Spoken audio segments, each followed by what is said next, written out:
They told you that you were too much, too sensitive, too emotional, too dramatic, too needy, too loud, too opinionated, too intense, too everything. And you believe them. Because when someone says it enough times with enough conviction, you start to think maybe they're right. Maybe you're the problem. Maybe you do need to tone it down, shrink yourself, take up less space. So you did. You made yourself smaller. You quieted your voice. You dimmed your light. You apologized for having feelings. You second guessed your own reality. You learned to need less, ask for less, expect less, be less. And even then, it still wasn't enough. Because here's what you're finally starting to see: you were never too much. You were just too much for someone who needed you small. The narcissist doesn't want a partner, they want an audience, a supporting character in the story of their life. Someone who reflects back their greatness without casting any shadows. Someone who takes up just enough space to make them feel needed, but not enough space to have their own presence. They needed you small so they could feel big. Your joy threatened them, so they called you childish. Your passion threatened them, so they called you dramatic. Your needs threatened them, so they called you needy. Your boundaries threatened them, so they called you difficult. Every part of you that was vibrant, alive, full, they labeled as a flaw. And slowly, you started to believe that your fullness was the problem, that your natural size was too much, that you needed to compress yourself to be lovable. But you weren't too much. You were just with someone who was too little, too insecure, too fragile, too empty, too threatened by anyone who didn't make them the center of gravity. And now you're starting to remember what you felt like before you started shrinking, before you started apologizing for existing, before you learned to make yourself digestible for someone who could only tolerate you in small doses. You're starting to expand again, not aggressively, not loudly, just naturally, like a flower that's been folded up for too long, finally opening in the sun. You stop apologizing for your feelings. They're not too much, they're just feelings. Human, valid, real. You feel deeply because you're alive, not because you're broken. You stop dimming your excitement. Your enthusiasm isn't embarrassing. It's beautiful. It's one of the things that makes you you. The right people won't find your joy exhausting. They'll be delighted by it. You stop minimizing your needs.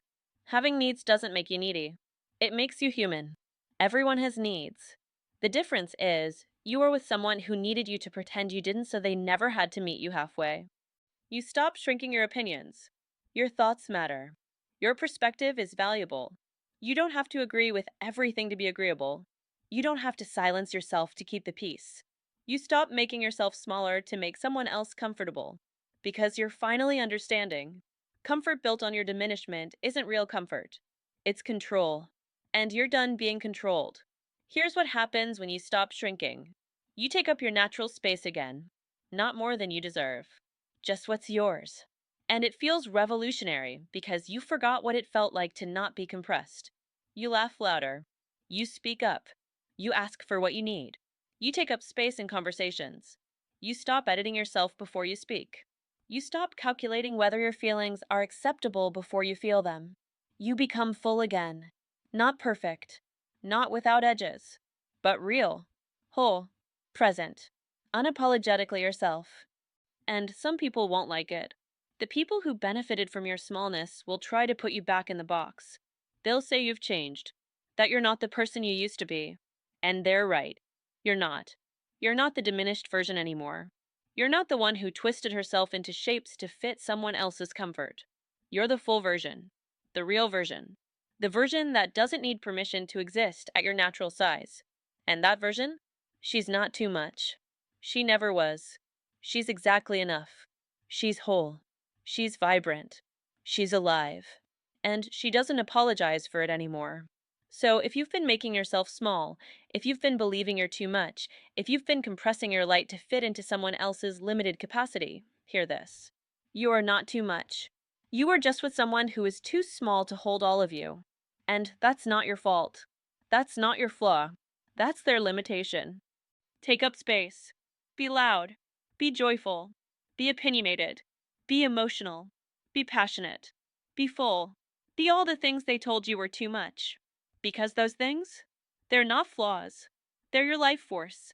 And the right people, The people who are whole themselves, they won't need you small. They'll celebrate you at full volume. They'll love you in all your fullness.